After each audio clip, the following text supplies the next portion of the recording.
ఖమ్మం మహబూబాబాద్ నియోజకవర్గం లోక్సభ ఎన్నికలకు సంబంధించిన అన్ని ఏర్పాట్లు పూర్తి చేశారు అధికారులు. ఈవీఎంల డిస్ట్రిబ్యూషన్ కూడా ఏర్పాటు చేయడం జరిగింది. ఖమ్మం పార్లమెంటు పరిధిలో 16 లక్షల మంది, కొత్తగూడెం జిల్లా పరిధిలో 9 లక్షల మంది ఓటర్లు ఓటు హక్కును వినియోగించుకోబోతున్నారు. ఇక ఖమ్మం నియోజకవర్గ పరిధిలో 1846 పోలింగ్ కేంద్రాలు ఏర్పాట్లు చేసినట్లు అధికారులు తెలిపారు. ఇక వాటిలో 230 సమస్యాత్మక కేంద్రాలను గుర్తించామన్నారు. ఇక మరోవైపు కొత్తగూడెంలో 1105 పోలింగ్ కేంద్రాలను ఏర్పాటు చేసినట్టుగా వెల్లడించారు. ఇక వాటిలో 169 సమస్యాత్మక కేంద్రాలుగా గుర్తించామని తెలిపారు. ఖమ్మం జిల్లా పరిధిలో రేపు ఉదయం 7 గంటల నుంచి సాయంత్రం 6 గంటల వరకు నిర్వహిస్తామని వ్యాఖ్యానించారు. ఇక దీనిపై మరింత సమాచారం మా ప్రతినిధి శ్రీధర్ అందిస్తారు. ఖమ్మం జిల్లా వ్యాప్తంగా పోలింగ్ ఏర్పాట్లు మొత్తం కూడా పూర్తయినాయి. మే 13 అంటే రేపు జరిగేటువంటి ఒక పోలింగ్కు సంబంధించినటువంటి అన్ని ఏర్పాట్లు కూడా ఇక్కడ స్థానికంగా ఉన్నటువంటి శ్రీ చైతన్య ఇంజనీరింగ్ కళాశాలలో ఏర్పాటు చేయడం జరిగింది.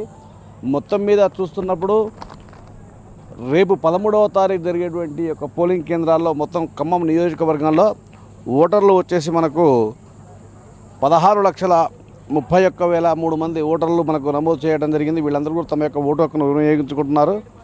ఆ తర్వాత జిల్లా వ్యాప్తంగా మొత్తంగా చూసినప్పుడు ఈ ఓటు వేయాలి అన్నప్పుడు ఓటర్ కేంద్రానికి వెళ్ళినప్పుడు మొత్తం 12 రకాల ఐడి కార్డులు అంటే ఐడెంటిఫికేషన్ కార్డ్స్ వాటిని ఉపయోగించుకొని ఏదైనా కానీ చూపెట్టి వాళ్ళ యొక్క ఓటును వినియోగించుకోవచ్చు అని చెప్పడం జరిగింది. అంతేకాకుండా మొత్తం పోలీస్ పరంగా కూడా అన్ని రకాలైనటువంటి భద్రతా చర్యలు కూడా తీసుకోవడం జరిగింది. మొత్తం జిల్లా వ్యాప్తంగా 230 సమస్యాత్మక పోలింగ్ కేంద్రాలను గుర్తించడం జరిగింది.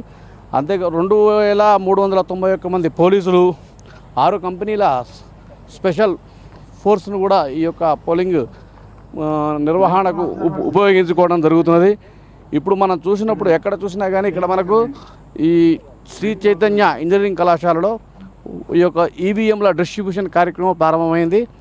ప్రతి ఒక్క కౌంటరు అంటే ఏ ప్రాంతానికి ఏ ఒక్క పోలింగ్ కేంద్రానికి ఎవరు వెళ్ళాలి, దానికి సంబంధించినటువంటి రూట్ మ్యాప్తో సహా వాళ్ళకు సంబంధించినటువంటి సామాగ్రి మొత్తం కూడా ఇక్కడ మనం సిద్ధం చేయడం జరిగింది.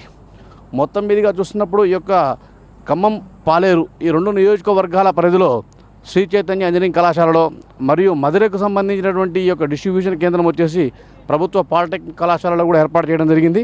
సత్తుపల్లిలో జ్యోతి నిలయం అనేటువంటి ఒక స్కూల్ ఉంది. ఆ స్కూల్లో సత్తుపల్లిలో చేశారు. వైరాలో సాంఘిక సంక్షేమ శాఖ కళాశాల ఉంది. అదే కొత్తగూడెంలో రామచంద్రయ్య డిగ్రీ కళాశాల, అశ్వరావుపేటలో అగ్రికల్చర్ యూనివర్సిటీ వ్యవసాయ కళాశాల ఉంది. దాంట్లో మొత్తం కూడా ఏర్పాటు చేయడం జరిగింది. ఈ మొత్తం మీద చూస్తున్నప్పుడు ఎటువంటి అంటే ప్రజలు ఓటర్లు స్వేచ్ఛాయుతమైనటువంటి వాతావరణంలో ఈ యొక్క ఎన్నికలు తమ యొక్క ఓటు హక్కును నిర్వహించుకోవాలని అన్ని రకాల కట్టుదిట్టమైనటువంటి ఏర్పాట్లు చేశారని చెప్పి ఈ యొక్క పోలీస్ కమిషనర్ గారు సునీల్ దత్ గారు కావచ్చు, అక్కడ కొత్తగూడెంకి సంబంధించినటువంటి రోహిత్ రాజ్, ఎందుకంటే కొత్తగూడెం కొద్దిగా సమస్యాత్మకమైనటువంటి ప్రాంతంగా మనం చెప్పుకోవచ్చు. ఎందుకంటే మావోయిస్టు ప్రభావిత ప్రాంతము, ఛత్తీస్గఢ్, ఆంధ్రప్రదేశ్ యొక్క బార్డర్లో కూడా ఈ యొక్క కొత్తగూడెంకు సంబంధించినవి ఉన్నాయి. కాబట్టి మనకు ఖమ్మం జిల్లా పరిధిగా మహబూబాబాద్ మరియు ఖమ్మం ఈ 2 పార్లమెంట్ సెగ్మెంట్లు వస్తాయి. ఖమ్మంకు వచ్చేసి మనకు 7 అసెంబ్లీ నియోజకవర్గాలు ఉన్నాయి.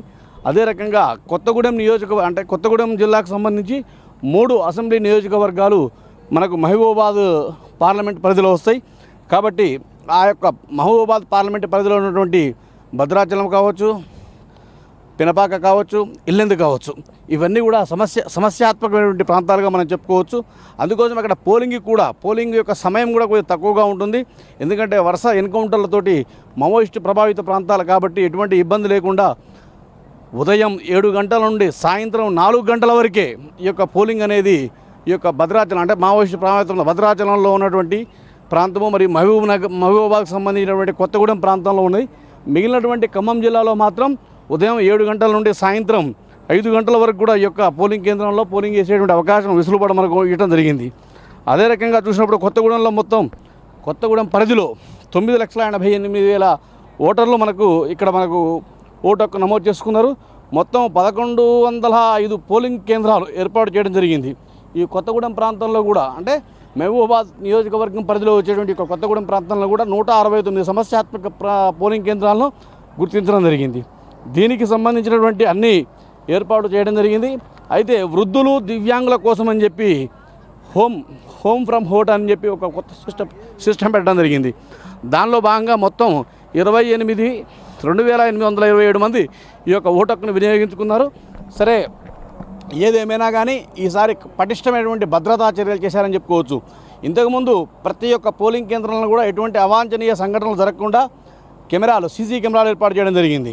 ఈసారి లైవ్ స్ట్రీమింగ్ ద్వారా జరిగేటువంటి యొక్క పోలింగ్ సరళి కావచ్చు, జరుగుతున్నటువంటి పోలింగ్ యొక్క విధానాన్ని, దాని యొక్క శాతాన్ని మొత్తం కూడా అంచనా వేయడం కోసం అని చెప్పి డైరెక్ట్గా జిల్లా కలెక్టర్కు అనుసంధానం చేసి అక్కడి నుండి రాష్ట్ర ఎన్నికల కమిషన్కు అనుసంధానం చేయడం జరుగుతుంది. అంటే ఎంత పారదర్శకంగా ఈ యొక్క ఎన్నికలు నిర్వహించాలో దానికి సంబంధించినటువంటి అన్ని ఏర్పాట్లు కూడా ఈ యొక్క ఎలక్షన్ కమిషన్ చేసిందని చెప్పుకోవచ్చు.